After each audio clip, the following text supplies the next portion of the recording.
Françaisdanslemonde.fr, la première plateforme multimédia d'aide à la mobilité internationale.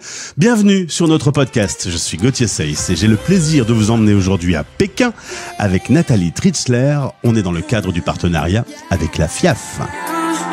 Françaisdanslemonde.fr, le podcast. Bonjour Nathalie. Bonjour Gauthier. Je t'ai demandé si tu parlais mandarin, tu m'as répondu Ni hao. Je te laisse faire. Moi, mon niveau de mandarin est juste au-dessus de 0. D'accord. On va revenir sur ton parcours d'expat. Dis donc, t'en as vu du pays, hein? Oui, j'en ai vu. Je suis un peu une baroudeuse. Oui. Tu es originaire de Carvin, dans les Hauts-de-France, mais tu vas pas connaître cette région très longtemps puisque ton papa est militaire à 1 an.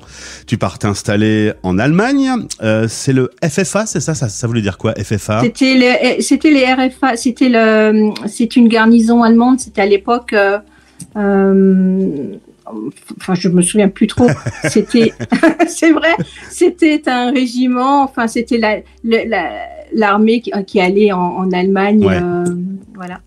En tout cas, vous y êtes jusqu'à tes 10 ans. Ensuite, pas très loin, en Alsace, à Haguenau. Tu vas y rencontrer ton mari. 2 enfants vont arriver, qu'on salue. D'ailleurs, l'un des 2 est aujourd'hui expat. Souvent, les expats font des enfants expats. Je ne sais pas si tu as une statistique là-dessus, mais c'est assez féroce.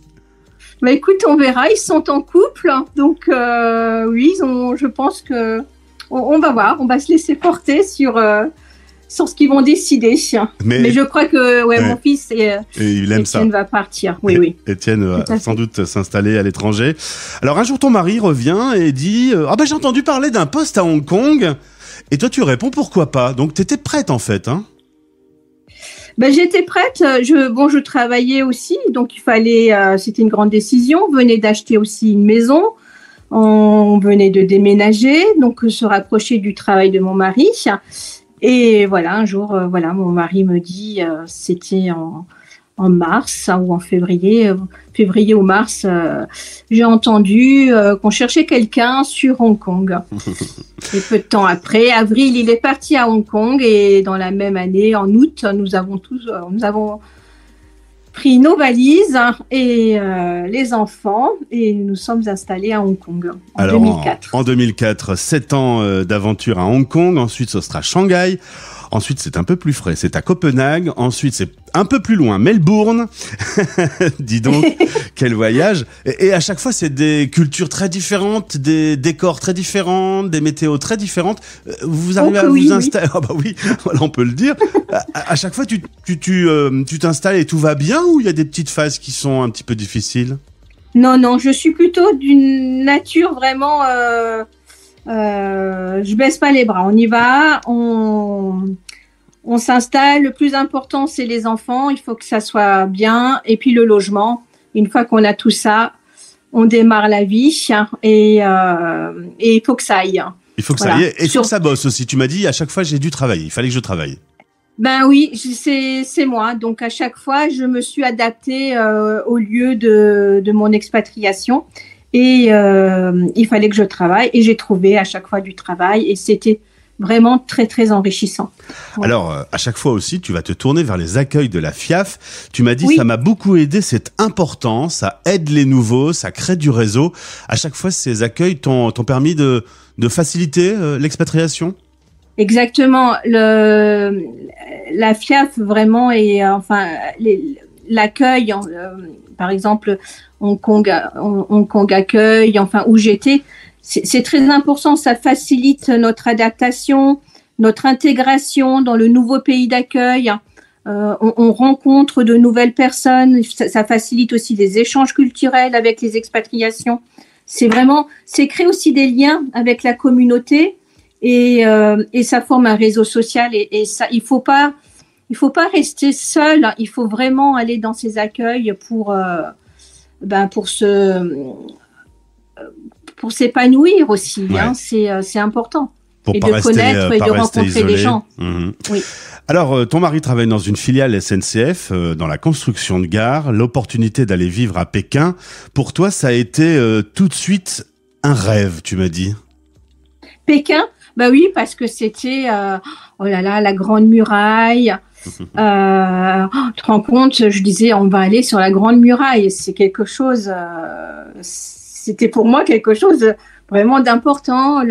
C'était aussi cette fameuse place Tiananmen, enfin, de voir aussi tous ces temples. Enfin, Pékin est quand même chargé d'histoire. Bien sûr. Donc, voilà, la cité interdite.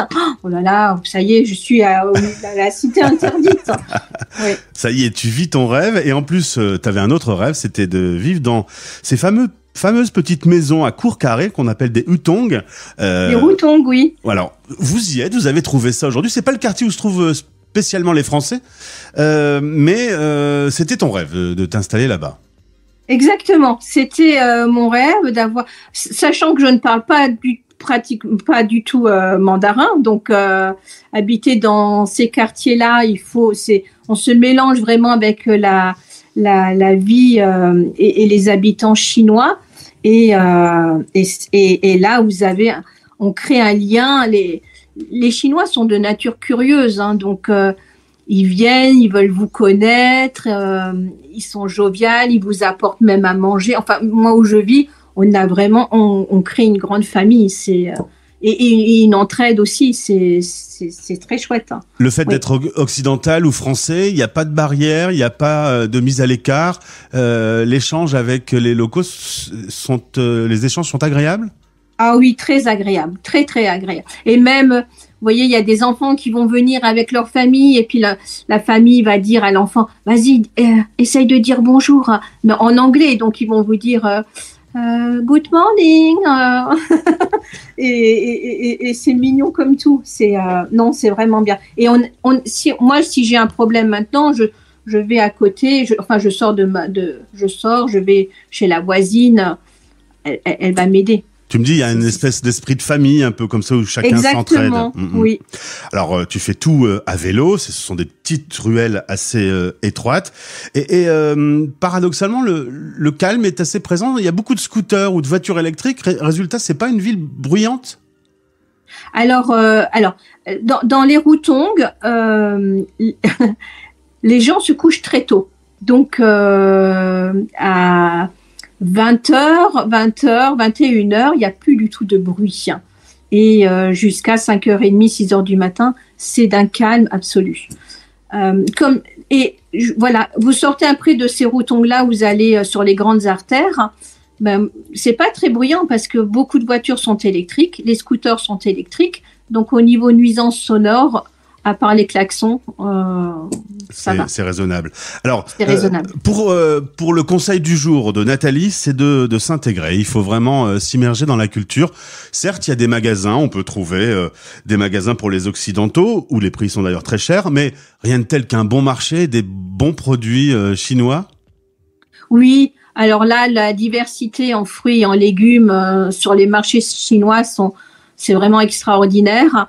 Après, c'est comme partout, quand vous arrivez, vous faites connaître, enfin, on vous regarde, et puis après, vous êtes habitué. Les prix sont fixes. Voilà, on va pas vous marchander un prix parce que vous êtes étrangère. Enfin, sur les marchés, maintenant, les prix sont indiqués. Et vous cuisinez vraiment d'excellents... Enfin, même des choses qu'on ne connaît pas, je me dis, bon, bah allez, je vais essayer de tenter. Et des fois, c'est bon, des fois, c'est pas bon. Mais... Il faut parler le mandarin parce que évidemment on parle pas français sur les marchés, et puis on parle pas beaucoup l'anglais non plus. Du coup, tu as immersion dans la langue obligatoire quasi. Oui, donc il faut parler mandarin sur les marchés, mais vous savez, j'aime bien aussi faire des mimes comme du théâtre, et avec mes gestes, ma gestuelle et tout, on arrive à se faire comprendre. Voilà. Alors, paradoxalement, dans toute cette histoire millénaire de Pékin, se conjugue aussi la modernité. Tu disais, c'est incroyable, on fait tout avec son téléphone. Oui, on fait tout avec son téléphone à Pékin. Vous savez, à Pékin, on a le WeChat. C'est un compte où vous avez même votre carte bancaire sur le téléphone. Votre wallet, c'est un porte-monnaie aussi avec le téléphone. Sans téléphone, à Pékin, on n'a pratiquement plus d'argent. Enfin, c'est plus d'argent. Enfin, il y en a encore, bien sûr. Il y a Mais on paye mais plutôt, on fait beaucoup en numérique. de choses avec le téléphone. Oui. Tu gardes un lien avec la France, tu suis un peu son actualité, ou alors tout ça te semble très loin? Alors, notre rituel le matin, c'est au petit déjeuner, nous mettons le journal télévisé. Voilà. Pour avoir un petit lien. Donc, on regarde le journal télévisé le matin pour avoir une touche un peu... voilà, c'est ça. C'est de ce qui se passe au niveau actualité. Alors, sinon, on a des journaux aussi. Oui. Hong Kong, Shanghai, Copenhague, Melbourne, Pékin, un peu Strasbourg, un peu l'Allemagne. Aujourd'hui, dans toutes ces expériences, est-ce que Pékin est vraiment en numéro 1? Ça reste ton rêve qui s'est réalisé? Oh, j'ai eu plusieurs rêves. Mais oui, Pékin, ça va être je pense que ça va être ma dernière expatriation avant un retour après à la maison à Schwabiller, oui, en Alsace. Et est-ce que tu allais te promener sur cette fameuse muraille? Plusieurs fois. J'y ai même dormi, campé, et c'est toujours aussi magique.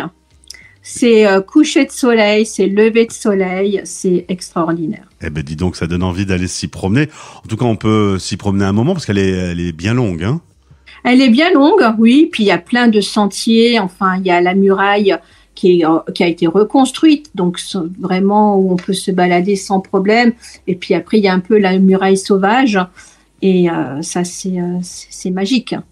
En tout cas, si vous vous apprêtez à vivre à Pékin, eh bien, contactez Pékin Accueil. Nathalie en est la présidente depuis quelques semaines. 2465 Français recensés. On l'a dit, ça a un petit peu baissé depuis le Covid. Vous avez une centaine de familles aujourd'hui dans l'association qui ont vraiment besoin de cet accueil pour se sentir bien à l'arrivée. Tout à fait, tout à fait. Et il faut que les gens n'hésitent pas à nous contacter avec Pékin Accueil, parce que c'est important. Il ne faut pas que ces personnes-là restent seules. Et puis, on est vraiment bien aussi. La FIAF représente vraiment un super réseau auprès des pouvoirs publics. Et voilà, on n'est jamais seul. Il faut vraiment. C'est important parce que il faut pas que c'est. Il y a des gens des fois qui n'osent pas. Il faut qu'ils franchissent ce gap. Oui. Et en tout cas, si on a besoin de conseils, on peut contacter Nathalie et tous les bénévoles de Pékin Accueil. Merci beaucoup pour ce témoignage. Je vais te laisser du coup, je sais pas, on a un petit peu de décalage horaire quand même entre la France et Pékin. Il y a 7 heures de décalage, ouais. Oui. Eh ben, je te laisse vaquer à tes occupations. Merci beaucoup pour ce témoignage passionnant et au plaisir de te retrouver. Merci beaucoup Gauthier. Françaisdanslemonde.fr